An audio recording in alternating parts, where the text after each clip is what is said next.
All right, here's part 2 of protecting your nursing license. If you want to listen to the full interview that I did with this nurse and lawyer, her name is Lori Brown, wonderful individual.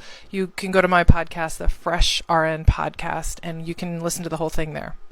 So, Lori's second piece of advice is to really make sure that you're practicing safely. Now, I know that's easy to say, and there's a lot that goes into that, but one of the things she said that really hit home was you can always get a new job, but you can't always get a new license. You have one nursing license, and if you are working at an employer that is expecting you to practice unsafely to meet productivity or meet requirements, and something goes down, and you get in front of the nursing board because of the expectations of your employer, they're not going to stand behind you, and it's your license. So she is definitely, and she's like, I know this is a difficult thing to say and ask of people, but if you are in situations where you could risk your license, you have to evaluate if that's really worth it. I know, maybe it is the dream job and the best place and you really like it, but at the end of the day, they're asking you to do things that are unsafe. Maybe it would be better to work somewhere else that might not be as exciting, but at least you're, not at risk of losing your livelihood.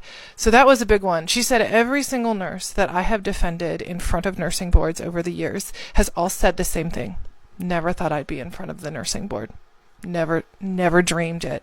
And so the other piece of advice is to practice like you could be in front of the board one day. So that means you've got good documentation. That means you're noticing, okay, wait, is this really safe, or is this appropriate, or wait, I'm concerned about this, and honoring those concerns if those red flags are really coming up, and not waiting for something bad to happen to get the heck out of there. The next thing that she said that I thought was really helpful was get a mentor of somebody who works outside of your unit or outside of your hospital so that you can bounce ideas off of and say, hey, is this normal?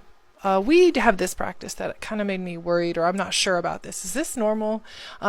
Because, if you're like in a situation that you've never worked anywhere else, you don't know, hey, is this unsafe? And only after things go down of something bad do you realize, that actually I should not have been doing. And I've worked in various hospitals and thought certain things were right or okay, and then I realized, wait a second, actually that was not the best way to do or handle that situation.